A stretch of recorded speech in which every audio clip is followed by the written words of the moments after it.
Muchas gracias por su asistencia. También permítanme darles la bienvenida a quienes siguen estas conferencias en remoto.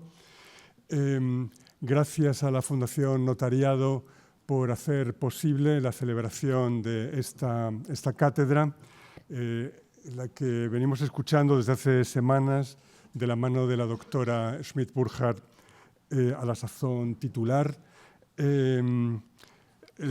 Asuntos relativos a la pregunta por la medida del tiempo en las artes visuales. Las conferencias a las que hemos asistido nos han familiarizado con el vector tiempo como componente, condición y sujeto ineludible en el entendimiento de las artes visuales, en el entendimiento de las imágenes, en definitiva. Y para la velada de hoy, última de este ciclo de conferencias, Schmidt-Burkhardt nos ha reservado un tema de calado, que duda cabe, el del acontecimiento. El verbo acontecer en castellano cuenta con un sinónimo que es avenir, que nuestros vecinos franceses utilizan como denominador de lo que entendemos por futuro. Acontecimiento es intervención que supone cambio, ¿no? Digamos, en lo que es el decurso temporal. Es decir, es un giro en la evolución o una revolución a la escala que queramos. El tempo musical en el paraíso, pongamos por caso, solo puede ser justo, solo puede ser regular, inalterado, el propio de un presente continuo. La condición de posibilidad de futuro, de avenir, está en ese algo sobrevenido, en un acontecer.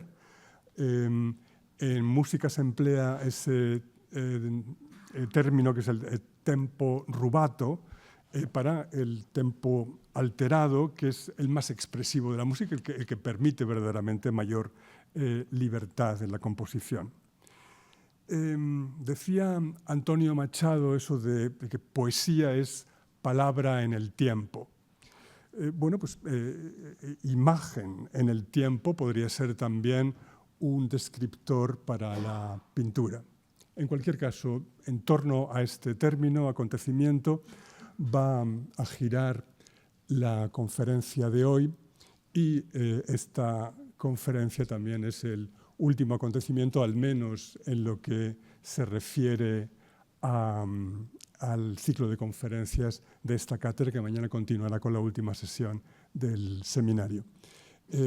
Aprovecho también así este atril para agradecer a los técnicos que nos han asistido durante todas estas sesiones desde la cabina que está ahí arriba. Gracias también, desde luego, a la titular de la cátedra y, en fin, y reitero a todos ustedes.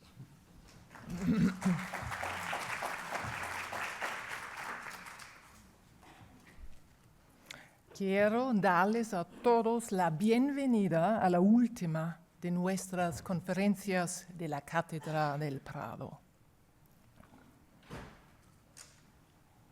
Con ella enseguida nos ocuparemos de una temática amplia que he englobado con el título Transitoriedad e historia el acontecimiento.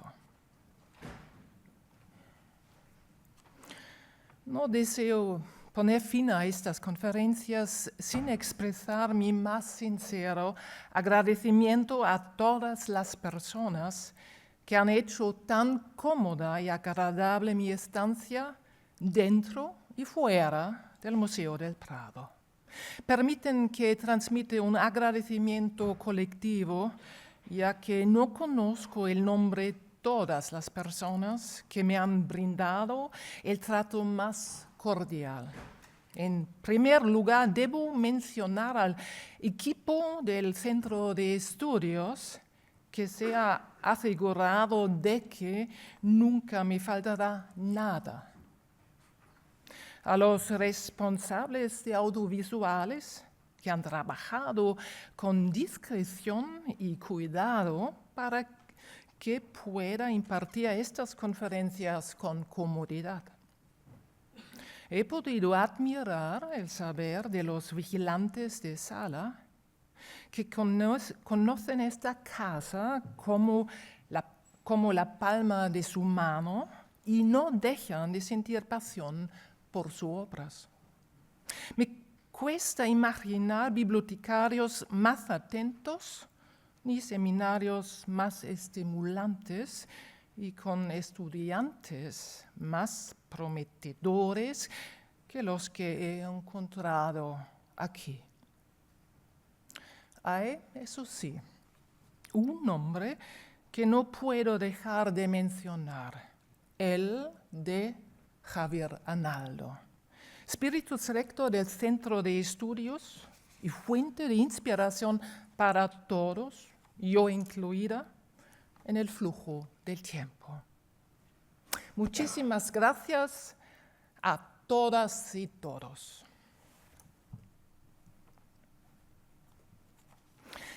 Antes de entrar de lleno en el tema de hoy, les propongo hacer un breve repaso por nuestro recorrido hasta ahora.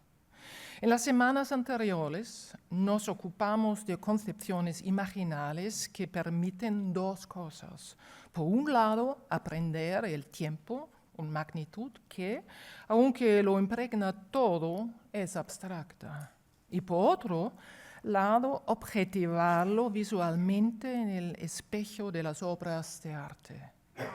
Empezando por la mesa de los pecados capitales del Bosco, examinamos dos formas de representación del tiempo, el círculo y la línea. Después nos ocupó la celeridad, o más exactamente los diferentes tempos de trabajo de los artistas. Entre otras obras pusimos el foco en Mona Lisa del taller de Leonardo da Vinci. A continuación, nuestra reflexión se dedicó a algunos materiales del arte desde el punto de vista de su temporalidad. En concreto, contrapusimos el mármol en la forma de una figura de Hércules de la antigüedad y la nieve. Hoy detendremos la mirada en dos cuadros de Francisco de Goya, el 2 de mayo y el 3 de mayo de 1808 en Madrid, con el propósito de tender un puente hacia la historia epocal.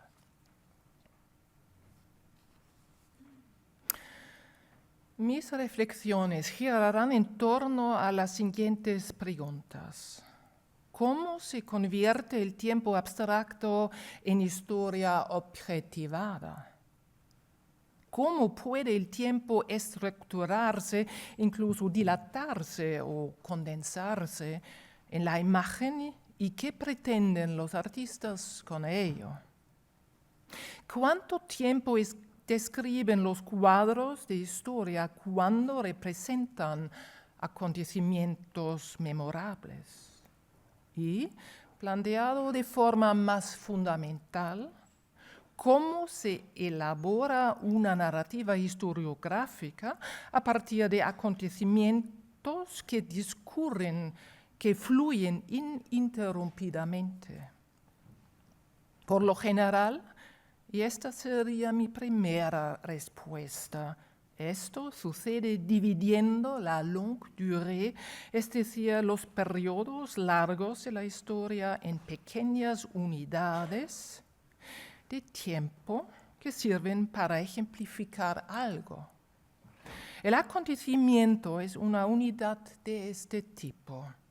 Despunta de la monotonía de la sucesión cronológica, de algo abstracto como el tiempo universal y de algo complejo como los procesos históricos o la sucesión de acciones, se extrae un acontecimiento significativo que se puede describir e interpelar.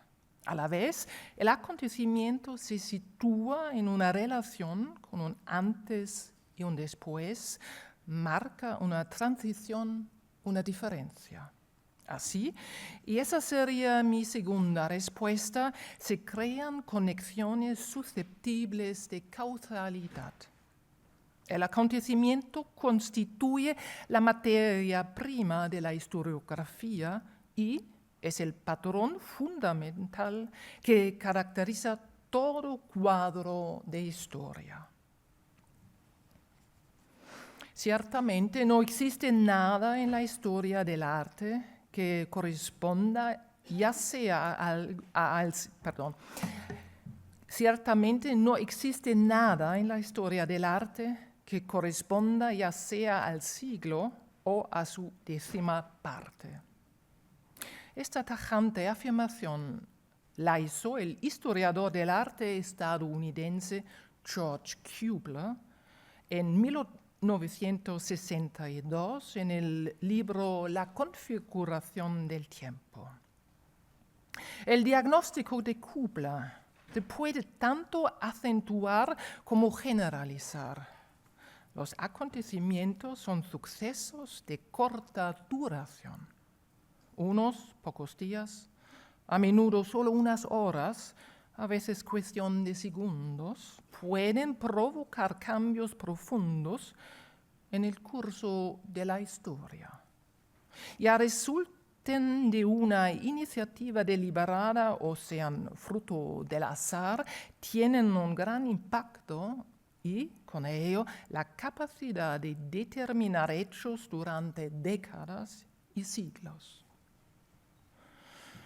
Uno de esos momentos comprimidos y concentrados, 2 días con efectos duraderos, son para España los días 2 y 3 de mayo de 1808. Los acontecimientos de esta envergadura aceleran la historia, instalan su presente en una dinámica. El pasado conecta con el futuro y surge de ello una historia. Al mismo tiempo, el acontecimiento marca la ruptura entre pasado y futuro. A menudo se nos presentan como golpe del destino, como revolución o como batalla. Así pues, examinemos el acontecimiento histórico mencionado y su representación pictórica atendiendo a cuestiones temporales. En España, el año 1808 comenzó en una situación política de gran complejidad, después que los ejércitos franceses entrarán en el país a finales del 1807.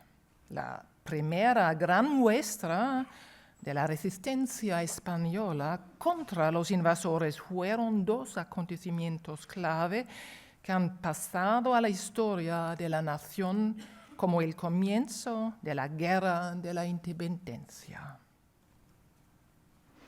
En el año 1814, una vez terminado la guerra, Francisco de Goya les dedicó 2 cuadros en gran formato, el 2 de mayo y el 3 de mayo de 1808.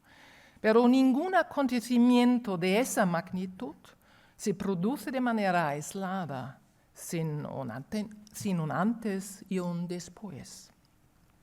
Y Goya plasmó la causa y el efecto en 2 hechos que ocurrieron con unas horas de diferencia. El 2 de mayo transmite una impresión sobrecogedora de la brutalidad de los combates en una plaza que se ha identificado con diversos lugares en la ciudad. En la representación de Goya, los españoles, armados solo con cuchillos, se valen de esa ventaja estratégica para forzar la retirada de la caballera francesa, que había desplegado a sus tropas de élite, los mamelucos. Los jinetes deben huir y salen de la imagen por la derecha. la dirección de esta energía narrativa apunta hacia el futuro inmediato. En efecto, los franceses sofocaron enseguida el levantamiento y comenzaron de inmediato las ejecuciones públicas. En cuestión de horas, la violencia de los resistentes se convirtió en desesperación. Este es el tema del 3 de mayo. Los insurgentes son ejecutados sumariamente al amanecer. Levantamientos como el que representa el 2 de mayo son sangrientos aceleradores de la historia en un tiempo escaso. El lienzo muestra una carnicería caótica en una escena condensada con dramatismo. Hay cuchilladas, golpes y disparos. La densidad de acontecimientos crea, en lo visual y en el contenido, esa presión de la historia que se ha denominado fase caliente de un acontecer.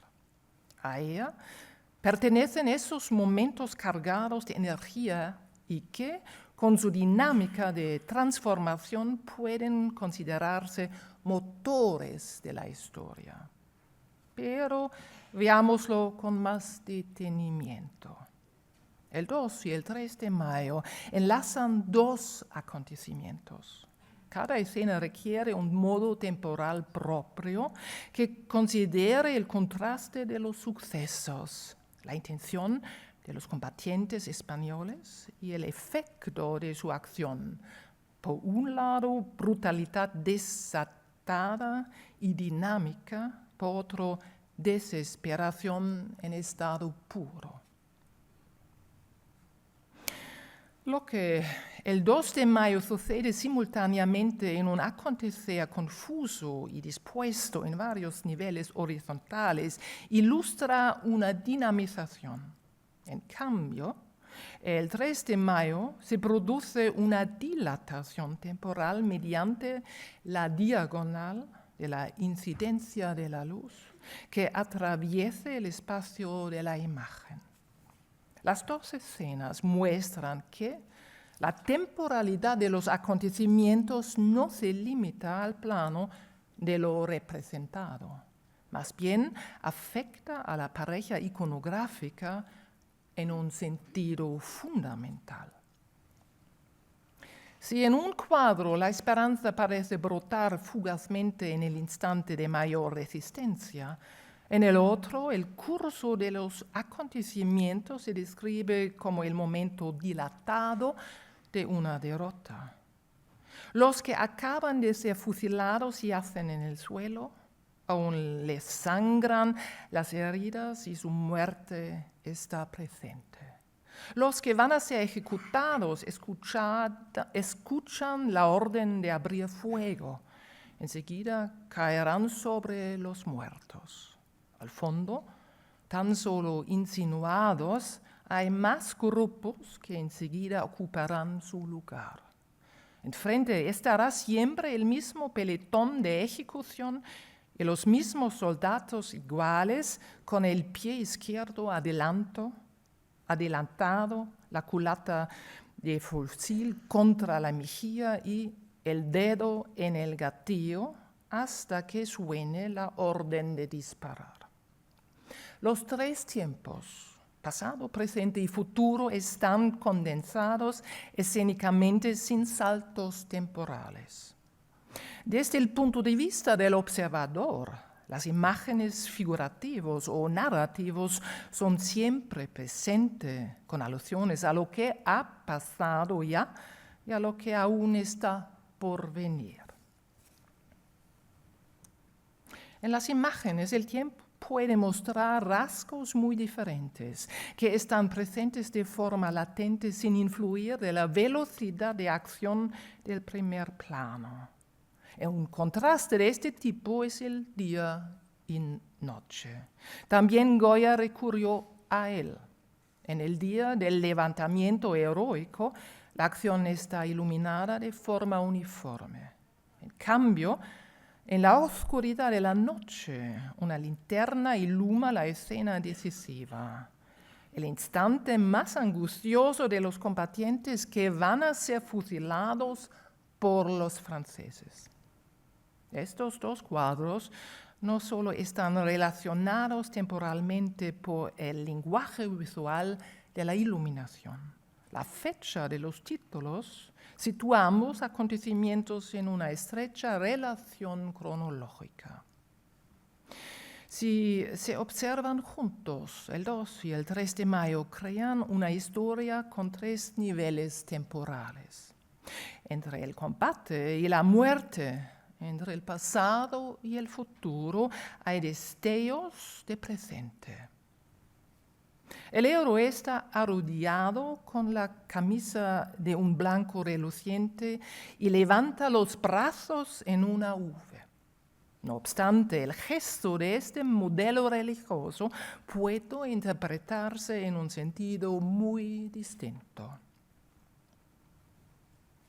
El tiempo tiene 2 brazos que extiende en distintas direcciones del no ser. En su propio concepto, pasado y futuro no son. En el fondo siempre es solo el presente, el ahora. El filósofo alemán Martin Heidegger, autor de estas palabras, elaboró este pensamiento alegórico en el marco de sus reflexiones sobre los problemas fundamentales de la fenomenología.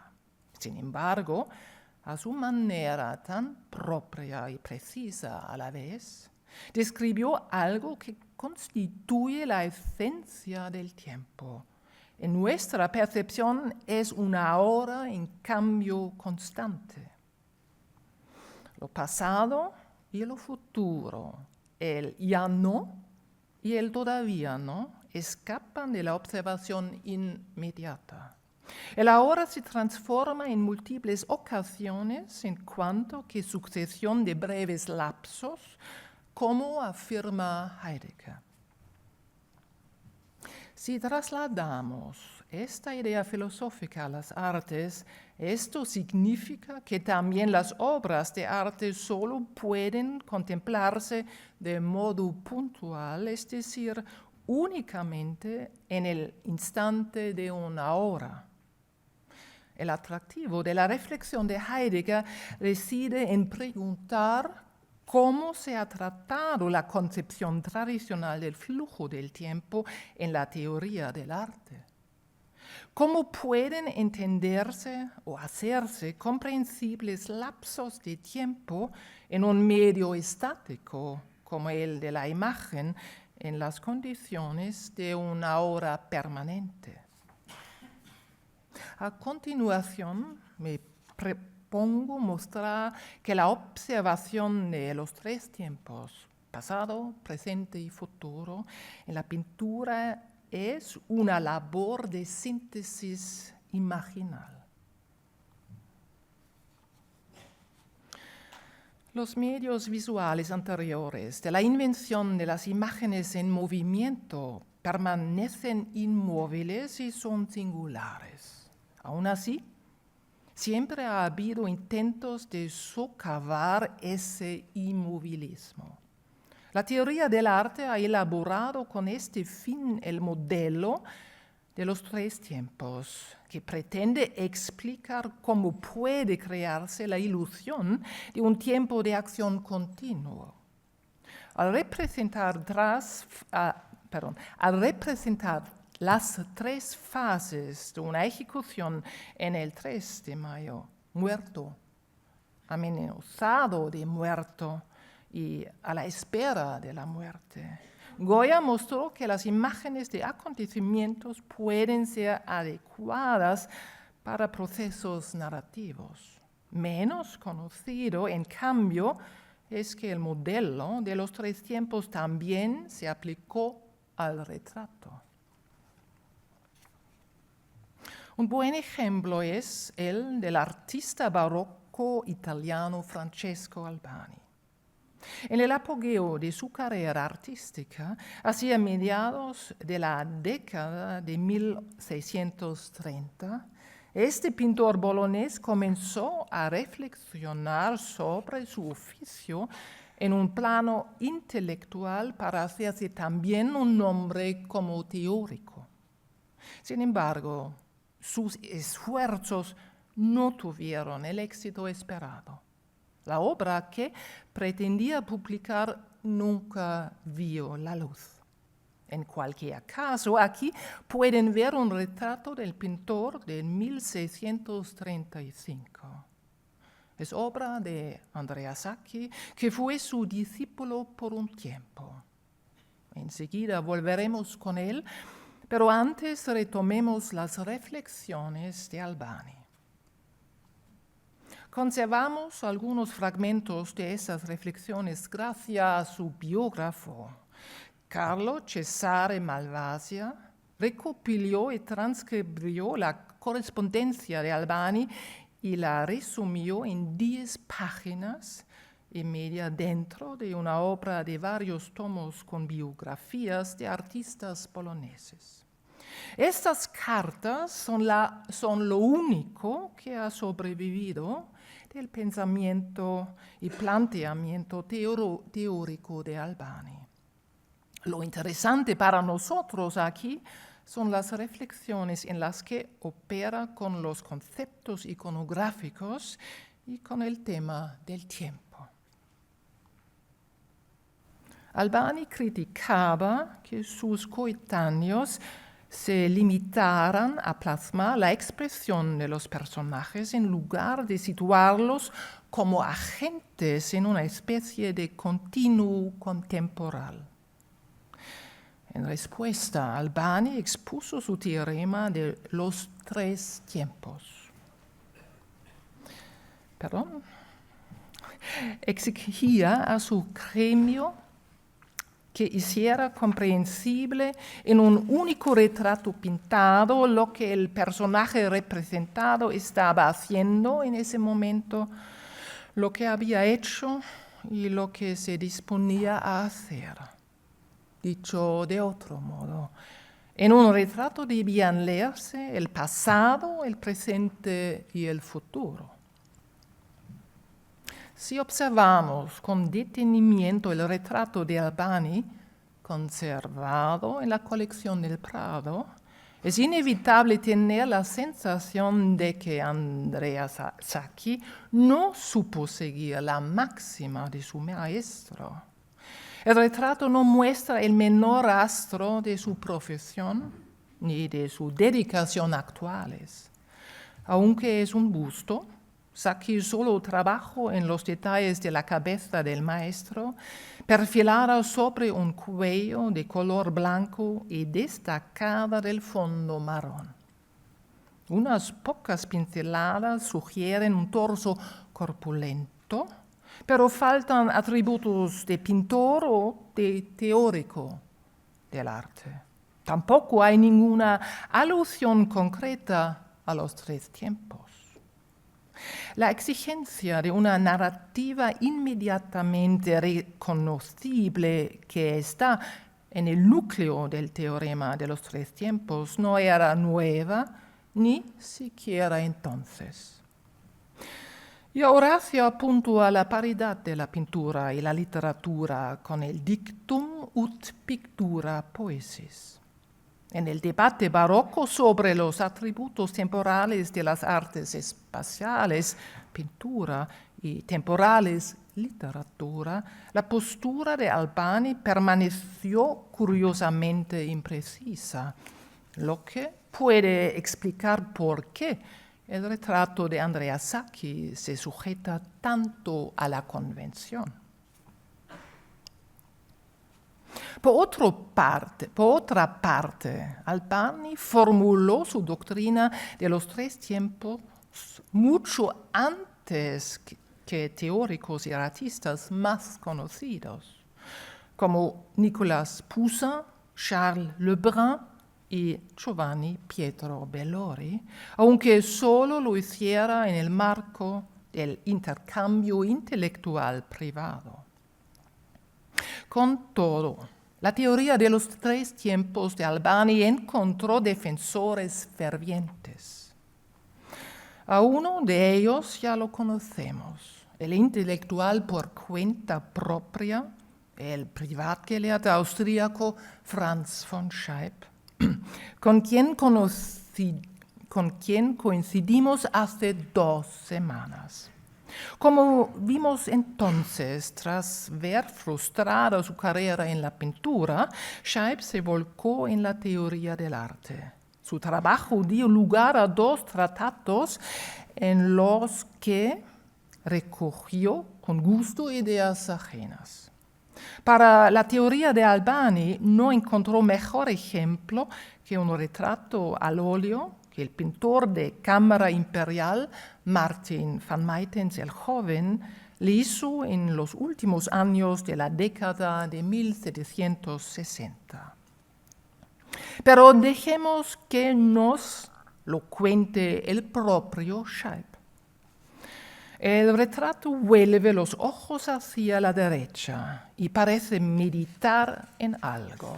Apoya el codo izquierdo sobre unos libros, sostiene con indolencia la cabeza con la misma mano y sujeta la pluma con la derecha sobre el papel, dispuesto a escribir en ese mismo instante. La expresión, pues, deja claro que ha leído, que ahora medita y que escribirá. Así expresa 3 tiempos, el pasado, el presente y el futuro. Según da a entender Scheib, Maytens parece haber llevado a la imagen las enseñanzas de Albani prácticamente al pie de la letra.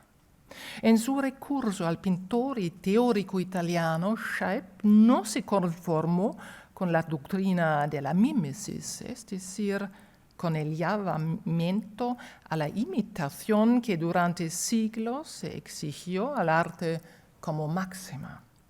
En cambio, el criterio de Scheib era el tiempo en la imagen. En una exigencia casi idéntica a la de Albani, un retrato solo merecía el máximo reconocimiento si pasado, presente y futuro quedaban resumidos en la expresión del rostro. El retrato es una muestra ejemplar del teorema de los 3 tiempos que no se refleja en la imagen mediante la representación de múltiples momentos de acción.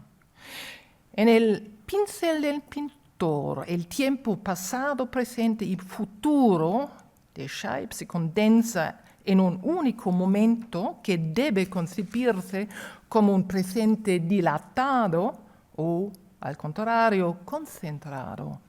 Pero en todo caso, es una síntesis deliberada de momentos sucesivos para mantener la noción de lo transitorio en el rostro. La discrepancia entre teoría y realización es evidente y explica por qué el discurso de teoría del arte de los siglos XVII y XVIII prestó tanto atención a este problema. Para los artistas, el reto siguió siendo objetivar visualmente el curso del tiempo requerido o al menos varios niveles temporales sin recaer en viejos patrones narrativos. Se necesitaban nuevos conceptos de narración iconográfica. Para generar retratos estructurados de forma temporal, era necesario retomar la tirada de conceptos pasado, presente y futuro y actuar con ella. Como enseguida mostraré con algunos ejemplos, el triplete fue muy popular en el siglo XIX para dar concreción al tiempo en los retratos. Los acontecimientos de 1789 acabaron de un plumazo con la concepción de la historia como acontecer lento y perezoso. Todas las relaciones firmes y enmojecidas, con su cortejo de ideas y nociones veneradas de antiguo, se disuelven, como dice una formulación ya clásica del Manifiesto Comunista de Marx y Engels. Se extendió una euforia por la aceleración que no siempre ni en todas partes fue acogida con entusiasmo. De súbito pareció que la historia se movía mucho más rápido. Las turbulencias de finales del siglo XVIII, con su dinamización de la vida y de la sociedad, también imprimieron movimiento a las concepciones historiográficas de pasado, presente y futuro. Una vez establecida, la tríada de concepciones se convirtió enseguida en un tipo iconográfico propio en las artes, destinado a mostrar la temporalidad con toda claridad. Como tantas veces, fueron los caricaturistas quienes, con un fino olfato para la actualidad, advirtieron que las categorías de le passé, le présent y l'avenir con las que se organizaba la historia no se correspondían con calidades estables. Así, el presente se acortaba porque el futuro se acercaba y el pasado desapareció más y más rápido. En el contexto de agitación social que vivió Francia durante la monarquía de Julio, el retrato se presentó como el medio idóneo para que Honoré Daumier concentrara la turbulencia política del momento en los rasgos faciales de Luis Felipe. La cabeza del rey, ridiculizada en forma de pera, era perfecta para conseguirlo. En este retrato triple, que está viendo pasado, presente y futuro, se reflejan en distintas direcciones de la mirada y en estados de ánimo alternos. Esperanza, decepción y amargura se funden, creando una cronología emocional. Cuando la litografía se publicó en 1834, la intención de Daumier no es tanto representar acontecimientos históricos como ilustrar una época de inestabilidad política a través de la fisionomía en los cambios de la expresión facial. Por así decirlo, puso rostro, el soberano, a la historia, hizo distinguibles fases dentro de su reinado y con intención vaticinadora dedujo de ellas un estado posterior.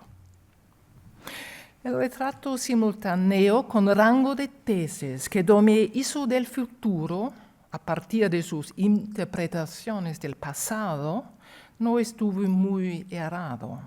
A la larga, el gobierno de la monarquía francesa no le aguardaba un gran porvenir. Al contrario, todas las esperanzas de los rivales políticos y los adversarios de Luis Felipe, entre los que se encontraba Daumier, estaban depositadas en l'avenir, el porvenir, escrito aquí con mayúscula. Los republicanos combatieron al detestado rey con libelos difamatorios y violentos atentados, y la monarquía, incluso en la forma atemperada de monarquía constitucional, se vio atacada desde los frentes más diversos, como en tiempos del absolutismo. Esto es lo que Daumier consigue poner de relieve con su triple retrato del rey de los franceses, título con el que gobernó Luis Felipe. De paso con la caricatura, Daumier arrancó rasgos historiográficos al teorema de los 3 tiempos que Chaeb elaboró 60 años antes y en torno al retrato. La concepción intuitiva, inspirada por la lectura de las cartas de Albani, a la que Chaeb se refirió con la expresión de 3 tiempos y que consideraba máxima del retrato, tenía un carácter teórico. En el rostro intemporal de Chaeb, el tiempo pasado, presente y futuro no podía leerse como algo concreto. En cambio, el Luis Felipe de la caricatura encarnaba el tiempo histórico con el cambio de la fisionomía. Desde la perspectiva del caricaturista, los signos de los 3 tiempos se desplazaban hacia algo peor cada vez. De este modo, Daumier anticipó fenómenos que no se materializaron hasta mucho más tarde. En este estampa político del año revolucionario de 1848, la triada conceptual passé, présent y avenir continúa siendo una categoría organizadora, pero no es una calidad estable de los 3 niveles temporales de la historia. Para servir a la agitación, la historia se presenta como un proceso dinámico cuyo desenlace no está cerrado. Sin embargo, el grabador anónimo no se atrevió a hacer predicciones en una época tan convulsiva. Por rango y posición, Luis Felipe pertenece ya al pasado cuando tomó las reinadas del gobierno en 1830. Mucho antes de que su reinado llegara abruptamente a su fin con las acciones revolucionarias de 1848. El presente de aquellos días, en la figura alegórica de la libertad, pertenecía a las ideas, pertenecía a las ideas republicanas, pero el futuro tampoco aguardaba nada bueno para la Segunda República con Napoleón III. Con el signo de interrogación, el énfasis en el futuro de las expectativas políticas está en crisis. Luz y nubes negras se entremezclan y confunden. Todo esto se relata en imágenes individuales y sucesivas, un modo de narración que alcanzó su cima de popularidad con las tiras cómicas del siglo XIX. Antes y después también son conceptos organizadores que permiten articular el tiempo anterior y posterior al presente, a partir de acontecimientos en 3 apariencias que ponen en relación momentos históricos. Por ejemplo, el triple retrato de cuerpo entero de Napoleón Bonaparte, que ven aquí, es un intento de abarcar toda su carrera en etapas convertidas en imagen. Desde la mirada retrospectiva del año de 1829, muy agitado políticamente en Francia, esta litografía recupera la memoria de momentos que parecen marcar el destino. Así vemos a Napoleón con el aspecto de victorioso comandante a los ejércitos en la campaña de Egipto, después autoproclamado emperador de los franceses, y finalmente en el exilio en la isla de Santa Elena. Para ilustrar estas etapas biográficas no hizo falta recurrir a una datación exacta. Los conceptos temporales, avant, pendant y après, son aquí sinónimos de ascenso, apogeo y declive. En el supuesto realista que ven en esta imagen, es la actitud y el gesto lo que cambia para adaptarse al entorno político. Antes el ultramonárquico saludaba a su rey en público, después el citoyen sueña en secreto con la caída de Carlos X. Por último, tras el breve estallido revolucionario de 1830, en París se presenta con pretensiones republicanas. A diferencia de las etapas externas en la vida de Napoleón, aquí se plasma la actitud interior de un supuesto realista con el que se representa a muchos aficionados a cambiar la chaqueta en la convulsa Francia de la época. La capacidad de adaptación de personajes como el realista en el escenario de la historia de Francia no es un fenómeno singular en sí. Es una experiencia más de las que puede ofrecer el trato con el ser humano. Honoré de Balzac, un observador preciso de la época, es uno de los autores que describieron el cambio de convicciones y conducta como un rasgo profundamente humano. El escenario de su comédie humaine fue la vida conjugal.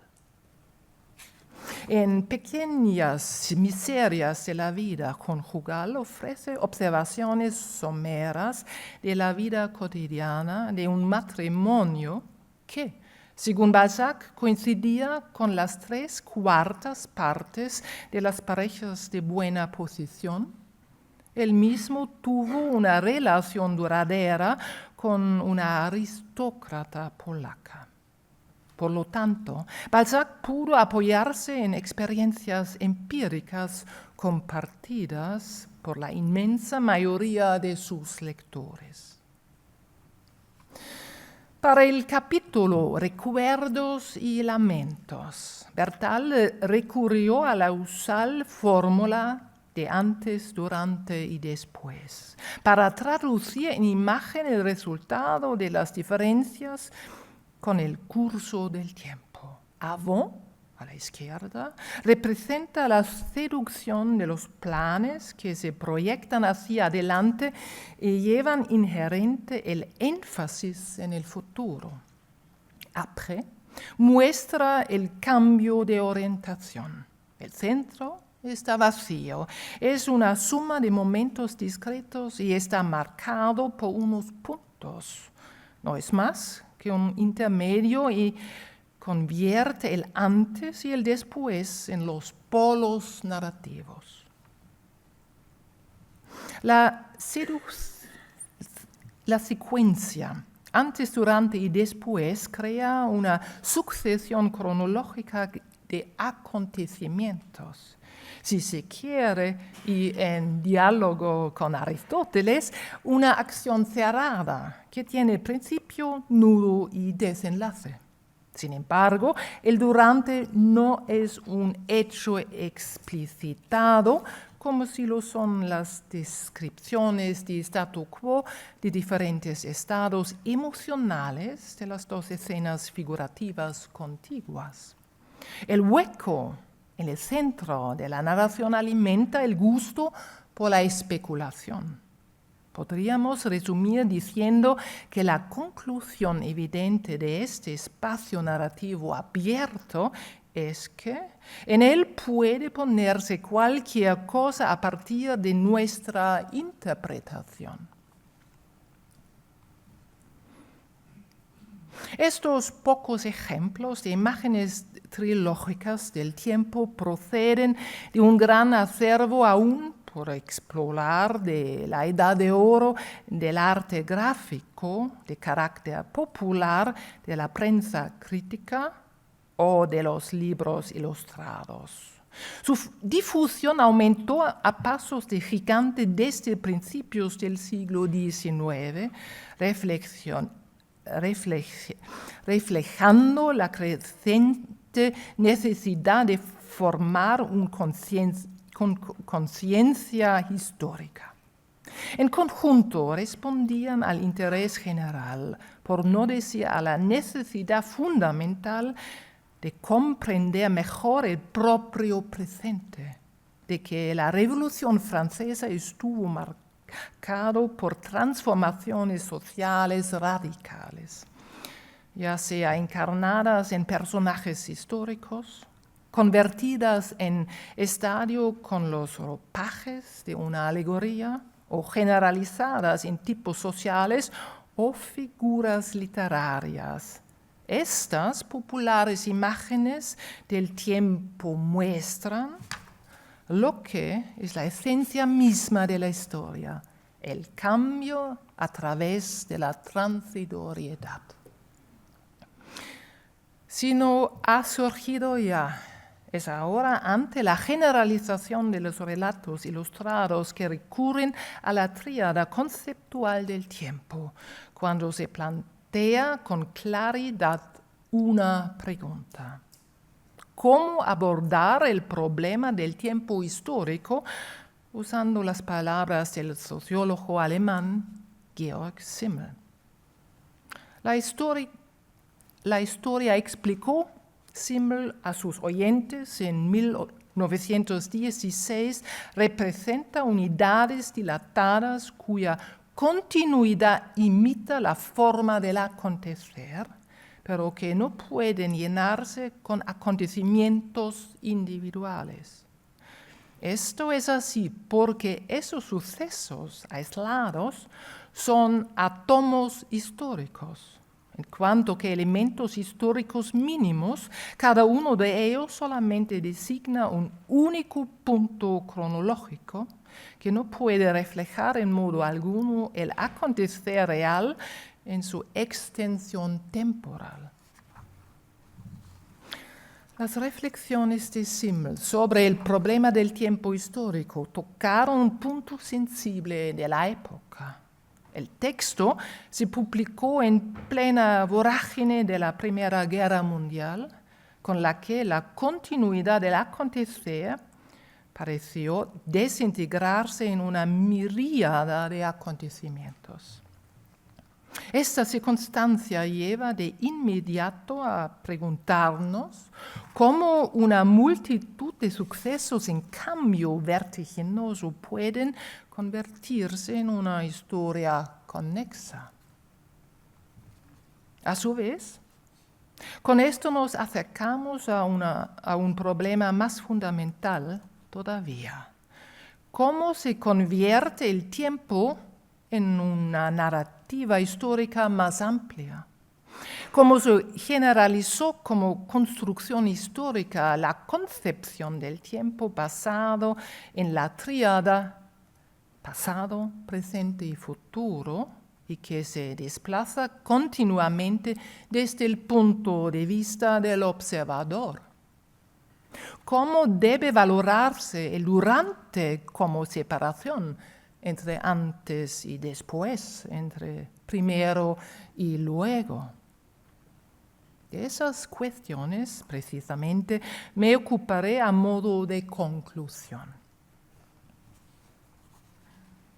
Les invito a recordar la línea del tiempo de la web del Prado, de la que nos ocupamos hace 3 semanas. El diseño de este diagrama sigue la cronología. En cualquier dirección que se siga la línea, que sea en retrospectiva o de forma prospectiva, la fila de fecha de la parte inferior transmite una concepción ideal del tiempo como continuum homogéneo. No tiene saltos visibles, ni cortes ni marcas que pudieran servir de frontera entre periodos. Las cronologías son listas, fijan hechos de forma sistemática, pero no lo fundamentan.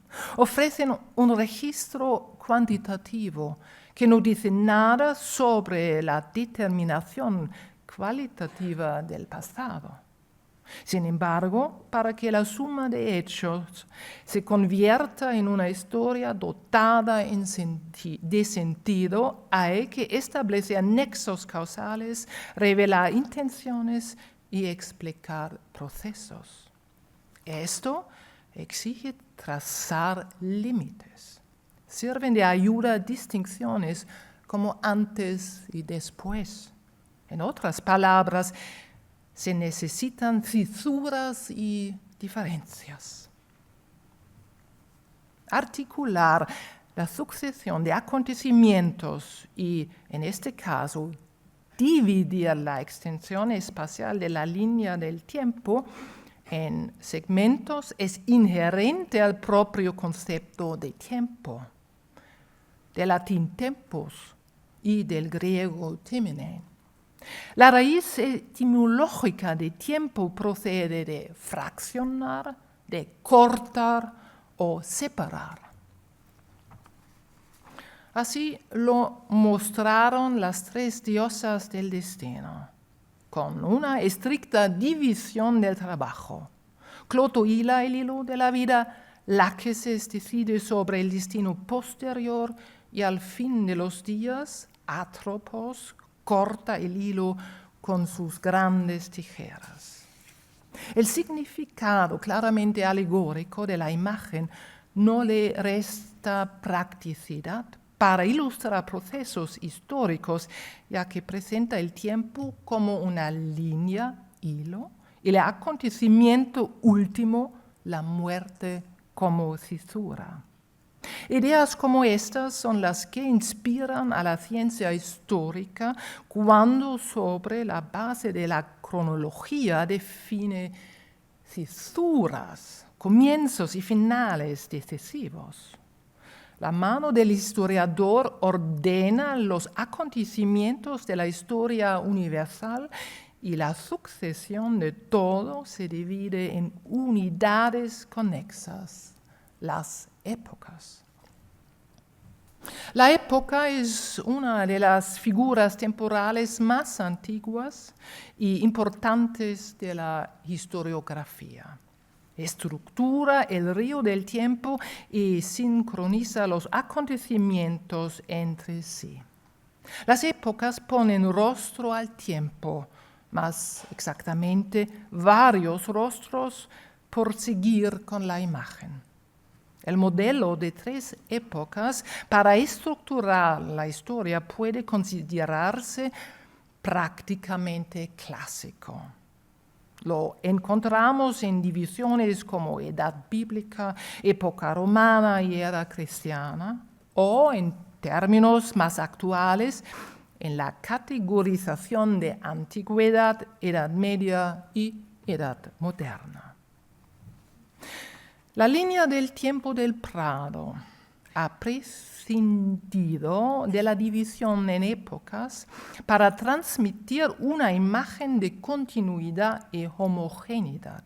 En cambio, los cuadros que Goya dedicó a los días 2 y 3 de mayo de 1808 nos muestran con rotundidad que el curso monótono del tiempo se ve constantemente interrumpido por acontecimientos. La entrada de los ejércitos franceses en España acabó transformando las condiciones de vida de todo un país. En la península ibérica, la invención, el tipo más conocido de acontecimiento epocal, fue un punto de inflexión que marcó un antes y un después. Tuvo un efecto duradero y definitorio para el curso posterior de la historia de España, aunque también fue efímero a la larga.